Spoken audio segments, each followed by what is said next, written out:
Hello and welcome to the Arihant's weekly market update. So last week rate hike की चिंता से हमने दुनिया भर के बाजारों में गिरावट देखी। वहीं इंडियन इक्विटी मार्केट ने एक्सपायरी वाले दिन पिछले ट्रंकेटेड वीक में पूरे सप्ताह की बढ़त को गंवाते हुए दिखे। वहीं फ्राइडे के ट्रेडिंग सेशन में ये लॉसेस फर्दर एक्सटेंड होते हुए दिखे। फ्राइडे लास्ट ट्रेडिंग सेशन के बाद यूएस इकोनॉमी ने mixed US job data release किया, जहां फरवरी के सप्ताह में बेहतर जॉब क्रिएशन का डेटा आया, बेटर देन एक्सपेक्टेड। वहीं हाउस होल्ड नंबर्स एक्सपेक्टेशन से वीक रहे और अनएम्प्लॉयमेंट रेट बढ़ता हुआ दिखा, जिसके चलते डाउ जोन्स करीबन 1% नीचे बंद हुआ और नेस्डैक करीबन 0.25% नीचे बंद हुए। फ्राइडे के ट्रेडिंग सेशन में इंडियन इक्विटी मार्केट में निफ्टी करीबन 1% नीचे बंद हुआ, जबकि बैंक निफ्टी करीबन 2% नीचे जाकर बंद हुए। वहीं डर का इंडेक्स इंडिया विक्स 5.5% ऊपर जाकर बंद हुआ 13.41 पर। वहीं वीकली बेसिस पर अगर इंडाइसेस को देखा जाए तो निफ्टी करीबन 1% नीचे बंद हुआ, वहीं बैंक निफ्टी करीबन 2% नीचे बंद हुआ और यहीं डर का इंडेक्स में हमने 10% का उछाल आते हुए देखा। जबकि ब्रॉड मार्केट इंडाइसेस को अगर देखें तो mid cap index positive minor gain 0.1% के साथ बंद होने में कामयाब रहा, वहीं स्मॉल कैप -0.1% के साथ बंद होते हुए दिखे। वहीं सेक्टरल इंडाइसेस को अगर देखें तो गेनर साइड रहे Nifty PSC, oil and gas and energy, वहीं लूजर साइड रहा Nifty PSC banks and even your realty index. Top gainers की तरह निफ्टी पीएससी इंडेक्स 2% ऊपर जाकर बंद हुआ, वहीं टॉप लूजर रहा निफ्टी रियल्टी इंडेक्स जो कि करीबन 3.5% नीचे जाकर बंद हुआ। So now let's talk about the derivative setup for the next week. लेकिन अगर उसके पहले आपने अगर हमारे चैनल को सब्सक्राइब नहीं किया है तो do subscribe our channel. So Nifty next week 16 March की एक्सपायरी के लिए अगर देखें तो पुट कॉल रेशियो खड़ा है 0.7 पर, जो कि ओवरसोल्ड टेरिटरी की तरफ बढ़ रहा है, जबकि मैक्स पेन जो है वो 17,600 से रिड्यूस होकर 17,400 पर आता हुआ दिख रहा है। हाईएस्ट ओआई कंसंट्रेशन की अगर बात करें तो मैक्सिमम कॉल साइड जो ओपन इंटरेस्ट दिख रहा है वो 18,000 की स्ट्राइक प्राइस पर दिख रहा है, करीबन 1.03 crore, whereas this is followed by 17,500 पर भी हम एक अच्छा ओआई कंसंट्रेशन देख रहे हैं कॉल साइड, जहां करीबन 84 लाख का ओपन इंटरेस्ट खड़ा हुआ है। पुट साइड की अगर बात करें तो 17,400 पर सबसे ज्यादा पुट राइटिंग होते हुए दिखी है, जो कि करीबन 55 लाख है।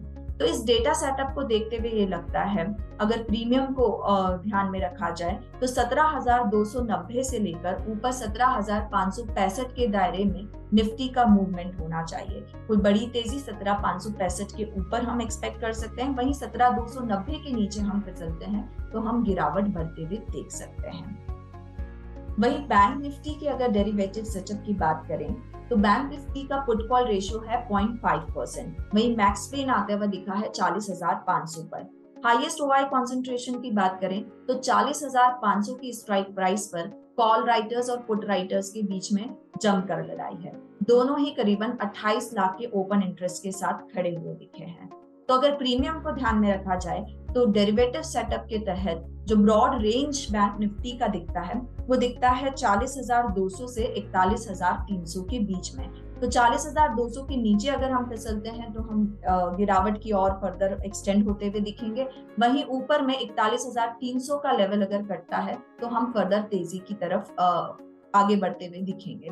टिल टाइम 40,200 से 41,300 के रेंज में बैंक निफ्टी मूव होता हुआ दिख सकता है। So now we'll do the 360 degree analysis. Let's talk about the technical setup of the Nifty and Bank Nifty. Nifty को अगर हम डेली चार्ट्स पर देखें तो ये एक डाउनवर्ड स्लोपिंग चैनल में मूव होता हुआ दिख रहा है, जो कि अपने 200 डेज एक्सपोनेंशियल मूविंग एवरेज के नीचे, इवन सिंपल मूविंग एवरेज के नीचे जाकर बंद हुआ है।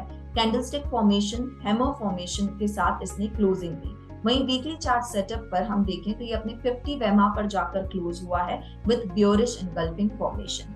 इन एनी केस अगर मंडे के ट्रेडिंग सेशन में ये 17,450 के लेवल के ऊपर ट्रेड होता हुआ दिखता है तो ये गैप फिल होते हुए दिख सकती है, जो कि 17,565 हमारा डेरिवेटिव रेजिस्टेंस वहां तक ये जाते हुए दिख सकती है, पर ऊपर के लेवल पर बिकवाली आते हुए दिखेगी। Setup on a weekly and on a daily chart seems to be weak. अगर इंपॉर्टेंट सपोर्ट और रेजिस्टेंस लेवल की बात करें तो आप स्क्रीन पर देख सकते हैं, हमने बात किया broad range for the Nifty and Bank Nifty जो घूमते हुए दिखेगा वो होगा 17,250 से लेकर 17,565। कोई भी बड़ी गिरावट या बड़ी तेजी अगर हम 565 के ऊपर निकले तो आते हुए दिखेगी, या 250 के नीचे जाते हुए दिखे तो दिखेगी। इंपॉर्टेंट रेजिस्टेंस की तरह आप देख सकते हैं 17,644 इंपॉर्टेंट रेजिस्टेंस होगा आफ्टर 17,565, देन 17,764 एंड 876 के लेवल की तरफ हम बढ़ते हुए दिख सकते हैं। वहीं अगर 17,250 का लेवल अगर टूटते हुए दिखता है तो 17,166 हमारे लिए एक इंपॉर्टेंट सपोर्ट होगा, उसके नीचे 17,096 और 16,950 के सपोर्ट लेवल बनते हुए दिखते हैं। ना अगर बैंक निफ्टी का टेक्निकल सेटअप देखें तो bank Nifty on a daily chart अपने 10 डेज एक्सपोनेंशियल मूविंग एवरेज के नीचे, even 20 days exponential moving average के नीचे जाकर बंद हुआ है। वहीं बैंक निफ्टी का 200 डेज एक्सपोनेंशियल मूविंग एवरेज दूर है करीबन 40,077 पर। हमने डेरिवेटिव सेटअप से देखा 40,200 से लेकर 41,300 की एक ब्रॉड रेंज में बैंक निफ्टी घूमता हुआ दिख सकता है। वही इंपॉर्टेंट सपोर्ट और रेजिस्टेंस की अगर बात करें, इन एनी केस अगर 40,200 का लेवल टूटता है तो बैंक निफ्टी फिसलता हुआ दिखेगा 40,077, देयर आफ्टर 39,600 के लेवल्स की तरफ बढ़ता हुआ दिखेगा। वहीं ऊपर में अगर 41,304 के लेवल को निकालने में कामयाब होता है तो हम देखेंगे 41,500, 41,680 के लेवल की तरफ हम बढ़ते हुए दिख सकते हैं। सो अब बात करते हैं अगले सप्ताह के कुछ मेजर इवेंट्स और स्टॉक्स इन फोकस की।